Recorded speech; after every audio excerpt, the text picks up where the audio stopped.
चेहरा बदलने की पूरी तैयारी हो चुकी है। विस्तार के साथ ही ये अब तक की सबसे युवा कैबिनेट होगी। मंत्रिमंडल विस्तार से पहले सुबह 11 बजे कैबिनेट की बैठक होगी। शाम करीब 6 बजे शपथ ग्रहण कार्यक्रम होगा। 20 नए मंत्रियों को शपथ दिलाई जा सकती है। इधर मोदी सरकार ने बड़ा फैसला लेते हुए एक नए मंत्रालय का गठन किया है। कोऑपरेटिव सोसाइटी के लिए नया मंत्रालय बनाया गया है। नए मंत्रालय का नाम मिनिस्ट्री ऑफ कोऑपरेशन है। नए मंत्रालय से कोऑपरेटिव सोसाइटी को फायदा होगा।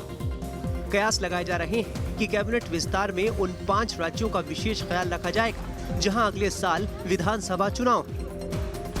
मंत्रिमंडल विस्तार में यूपी, असम और पश्चिम बंगाल की भागीदारी बढ़ सकती है। सहयोगी दलों की भी मंत्रिमंडल विस्तार में हिस्सेदारी होगी। 3 पूर्व मुख्यमंत्रियों को भी मौका मिल सकता है। इधर केंद्रीय मंत्री थावरचंद गहलोत को कर्नाटक का राज्यपाल बनाए जाने के बाद उनकी जगह कैबिनेट में किसी नए चेहरे को मौका मिल सकता है। जिन चेहरों को मोदी कैबिनेट में शामिल किए जाने की चर्चा है उनमें असम के पूर्व मुख्यमंत्री सर्बानंद सोनोवाल, महाराष्ट्र के पूर्व मुख्यमंत्री नारायण राणे, उत्तराखंड के पूर्व मुख्यमंत्री तीरथ सिंह रावत, रीता बहुगुणा जोशी, सुशील मोदी, जामयांग नामग्याल, जेडीयू से लल्लन सिंह और अनुप्रिया पटेल शामिल हैं। इनमें से कई नेता दिल्ली पहुंच चुके हैं, लेकिन कैबिनेट विस्तार के सवाल पर ये चुप्पी साध लेते हैं।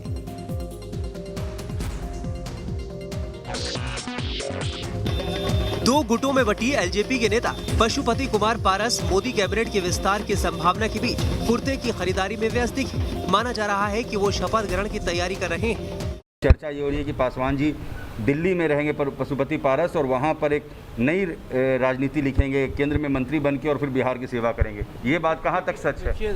ये बात कहाँ तक सच है ये तो मैं नहीं बता सकता। राज को राज रहने दीजिए। जब से मंत्रिमंडल के विस्तार में सहयोगी दलों को शामिल करने की खबर सामने आई, एलजेपी में खलबली मची हुई। मंत्रिमंडल विस्तार को लेकर एलजेपी में नया बखेड़ा खड़ा हो गया है। सांसद चिराग पासवान ने कहा है कि अगर पशुपति पारस को एलजेपी की ओर से केंद्रीय मंत्री बनाया जाता है तो वो कोर्ट में केस करेंगे। एलजेपी के नए राष्ट्रीय अध्यक्ष पशुपति पारस मोदी कैबिनेट का हिस्सा होंगे कि नहीं, ये साफ नहीं है। लेकिन चिराग पासवान कह रहे हैं कि उनका एलजेपी कोटे से केंद्रीय मंत्री बनना संभव नहीं है, क्योंकि पार्टी के कार्यकारी बोर्ड ने उन्हें निकाल दिया है। अगर इसके बाद भी उन्हें एलजेपी सांसद के तौर पर मंत्री बनाया जाता है तो वो अदालत का दरवाजा खटखटाएंगे। बढ़ती महंगाई और बेरोजगारी के खिलाफ आज से कांग्रेस का हल्ला बोल।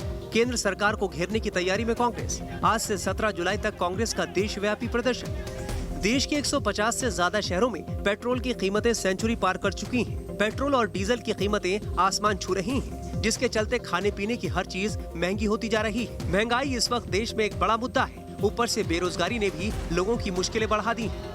महंगाई और बेरोजगारी के मुद्दे पर मोदी सरकार को घेरने के लिए कांग्रेस आज से मैदान में उतर रही है। कांग्रेस देश भर में आज से 17 जुलाई तक विरोध प्रदर्शन करने जा रही है। जिन राज्यों में आगे चुनाव होने वाले हैं, वहां कांग्रेस महंगाई और बेरोजगारी के मुद्दे को भुनाने के लिए कोई कोर कसर नहीं छोड़ना चाहती। यही वजह है कि यूपी में कांग्रेस ने इसके लिए खास योजना बनाई है। कांग्रेस आज से 17 जुलाई तक जिला मुख्यालयों पर विरोध प्रदर्शन करेगी। आज से तहसील स्तर पर थाली बजाकर विरोध दर्ज कराया जाएगा।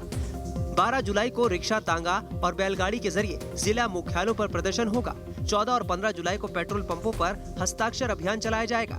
17 जुलाई को राज्य स्तरीय प्रदर्शन में प्रियंका गांधी भी शामिल हो सकती हैं। इसी तरह देश के बाकी हिस्सों में भी केंद्र सरकार को घेरने के लिए कांग्रेस ने कुछ ऐसी ही रणनीति बनाई है। हालांकि माना जा रहा है कि कई राज्यों में कांग्रेस की अंदरूनी कलह की वजह से कांग्रेस की सरकार को घेरने की रणनीति पर पानी फिर सकता है।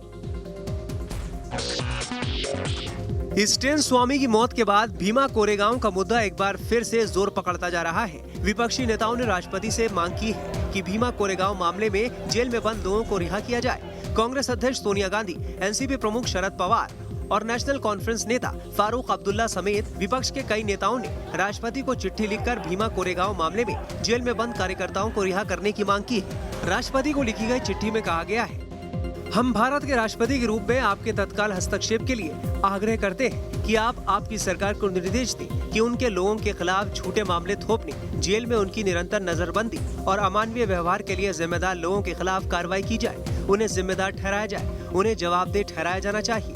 अब ये जरूरी हो गया है कि भीमा कोरेगांव मामले में जेल में बंद सभी और राजनीतिक रूप से प्रेरित मामलों के तहत अन्य बंदियों जिन पर गलत तरीके से यूएपीए और देशद्रोह जैसे कानून के तहत धाराएं लगाई गई हैं, उन्हें तुरंत रिहा किया जाए।